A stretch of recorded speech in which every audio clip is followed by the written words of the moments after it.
Today on Bruin Lens, get ready for a behind-the-scenes look into filmmaking in the Utah Film Center.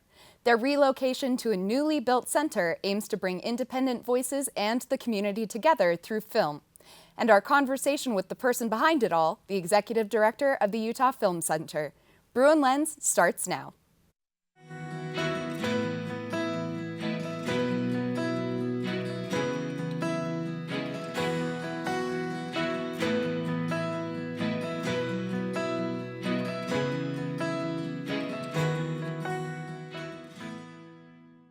Welcome to Bruin Lens. I'm Jillian. Today I'm joined by Mariah M. Mellus, Executive Director of the Utah Film Center. Welcome, Mariah. Thanks so much for joining me today.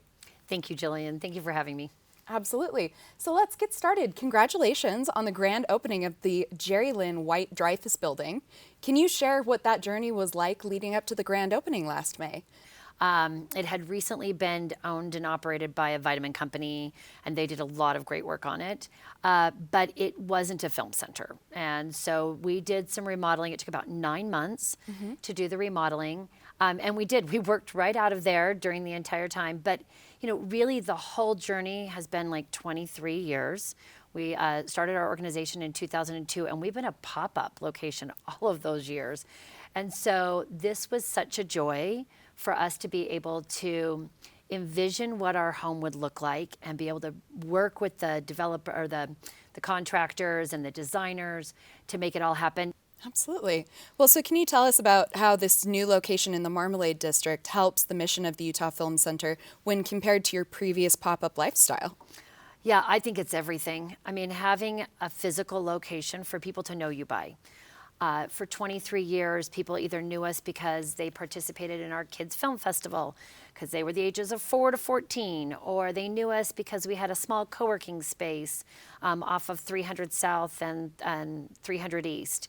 Or they'd know us through our fiscal sponsorship program. So we have this amazing mission that connects people, stories, and ideas through the power of media, education, artist support, and film exhibition. But very few people actually participated in all of those programs.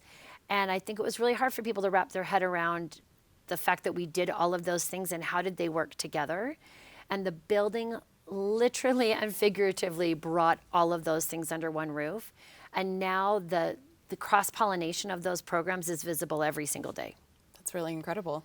And in the grand opening presentation, it was mentioned that the space was tailored specifically for filmmakers, educators, students, and movie lovers. So what were some key design features or elements you did to serve these groups? We started with filmmakers because that's who, at the end of the day, needed this space more than anybody else. Our educators, we go to them. Our audiences, we have some beautiful venues and theaters out here in Utah that you can utilize. But there wasn't a single co-working space for filmmakers that was by and for filmmakers. So we started with them, needing a big open space for ideas to bounce around and people to be able to network together and have nice, intimate conversations, but also that you could bring people into your conversations. So we needed to have a big open space. The next thing was the theater itself, something that felt established and alive, and like that it was a big deal to be able to premiere your film there, but also intimate and not intimidating. And so over years of studying our audiences, we realized we needed something that would house at least 180 people.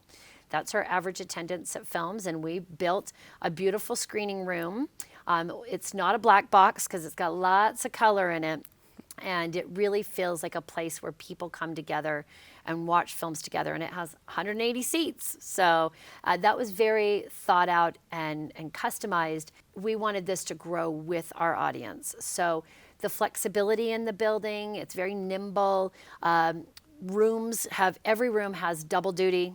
The screening room can be morphed into a place for cabaret seating or workshops or work in progress screenings or table readings. And then our reception room area can also double as a classroom for teachers. So there's audio-visual equipment in there, and there's soundproofing that was done to be a classroom versus a lobby. The editing suites are amazing.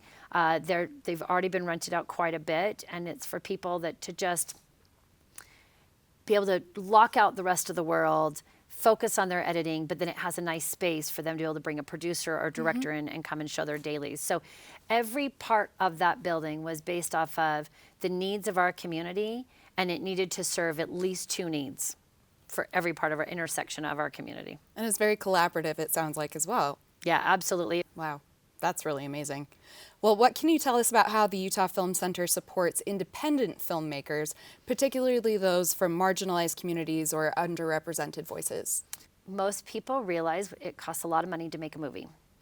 And so people with the means to make movies get to make movies. And so that's when we talk about marginalized voices and underrepresented communities. It's because they don't have the means to make the movies. So our fiscal sponsorship program allows a filmmaker to use the Film Center as their 501c3.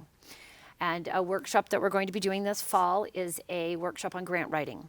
So if you come to the Utah Film Center and you apply to be under our 501c3 umbrella, and then you take a class on teaching or writing grants, then you can go out and turn your seldom seen, never heard before story into a major motion picture. And so I feel like that is one way that the Film Center can democratize the filmmaking process, is by allowing people to reach those resources.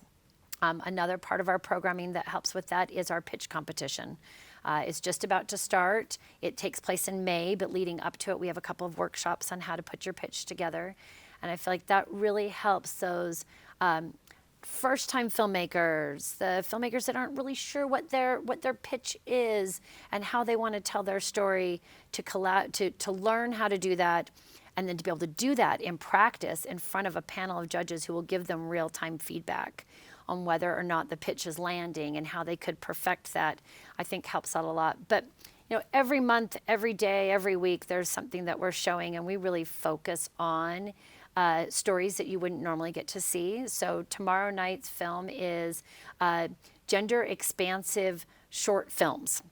So we have reached out to, it's March still, Women's Month in March, but we know that there's a lot of people that don't get that kind of representation or that spotlight, that identify as women, or maybe it's that the gender binaries are not so strict, and there's something that they identify. So we called it gender expansive shorts.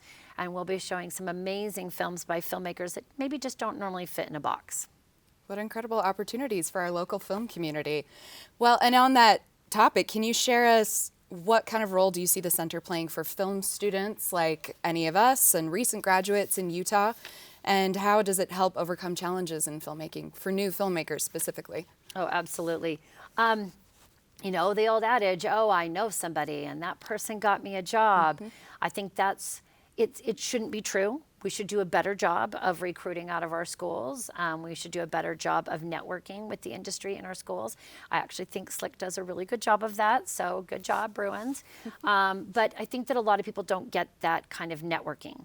So I would say for people graduating or even still in school, come to our events. Come to the Gender Expansive local shorts tomorrow night, because there's a lot of filmmakers that are making movies. And when you get to watch their films, you can figure out which ones you want to work with and how would you have helped them make that film, and start to find your place in the community. I always say I'm really tired of Utah exporting our artists. I feel like people graduate from school here, especially in film, and they think they have to go to LA to find their community. The Film Center is here to help you find your community here. So we work a lot with the Film Commission. We work a lot with the Motion Picture Association of Utah. We work with the Documentary Association. We work with the Utah Women in Film and Television Association. So we're hoping that we can help you find your community. And then we hope we're going to show your movies. We have a film freeway, whether it's a project you made in school, or whether it's one that you're making just as you're leaving school, please submit them. We have a lot of great opportunities to show your films, and we want to get your work out there and be seen, because we know that a film is never finished until it's shown to an audience and you can hear the laughs, the cries, and the sighs all together. Absolutely, and there's so much talent here in Utah. It would be a shame not to share it with our entire community here. It's so inspirational and aspirational. Absolutely. So we hope you'll come and be inspired, and then you'll hopefully show your movie. Fantastic. Well, what kind of workshops, classes, or community events are you planning to offer at the center, and how can people get involved? Where can we find you? please go to our website, utahfilmcenter.org. I would also tell you to join the newsletter. We send it out once a week, so it shouldn't be overwhelming. A lot of opportunities in there, and we kind of distill down what's happening, in the next week or two. But everything from the short film showcases that we're doing once a month. We're doing a local feature once a month. We have a networking night once a month. We have free co-working days. If you sign up for our Artist Foundry, you can come and work with us for a day and get a day pass to come back and work with us at your leisure. Submit your films. The workshops, this spring is the pitch competition. So workshops leading into that, and then the competition. We'll take some time off over the summer and just show a lot of fun films, do a lot of networking. We've got a lot of opportunities where the building's just going to be open. I think we're hosting Salt Lake Pride. We're hosting a couple of film festivals, so come and visit us for those. And then in the fall, we'll go back into the business of filmmaking courses. So a lot of the how to start your LLC. When do you need to hire a lawyer? How do you file taxes? What do budgets look like? How do you break down a script for your budget and your shot days? So hopefully that will be, a good use for you depending on where you are in your education. And then we'll be doing the grant writing workshop this fall also. So, I would say please submit your films, please go to our website, please show up to events. I think you're going to get a really good taste of what Utah's film community has to offer. Fantastic. And looking ahead a couple of years, what are your hopes for the Utah Film Center's impact on Utah's film community? I want people to live and work here. I don't want them to move to LA. I don't want them to think they have to leave in order to make their movie. Utah has a 100-year legacy of filmmaking in this state. I think we're at 102 since the first covered wagon film in 1924. But I want people to know us, not just for our beautiful landscapes, but also for our amazing crew. We should be in the top tiers of filmmaking destinations. I'm hoping that you graduate from here and you stay here and work here, that we show your premieres here, and that, one of these years when we do our Oscar watch party, that we're cheering you on as a Utah homegrown filmmaker on a world stage. Amazing. Well, and the filmmaking community at large deserves to know that Utah has more than just beautiful locations. We also have incredible talent to share. We do. Well, thank you so much, Mariah, for joining us today. Did you want to give everyone your social media handles to follow? It's going to be real easy. It's utahfilmcenter.org for our website. And then everything on Instagram, Facebook, LinkedIn is just Utah Film Center, all one word. All right. Thank you again, Mariah.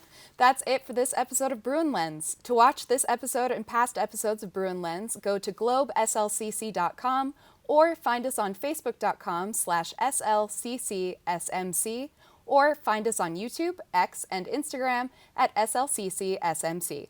I'm Jillian Tirado. Thanks for joining us on Bruin Lens.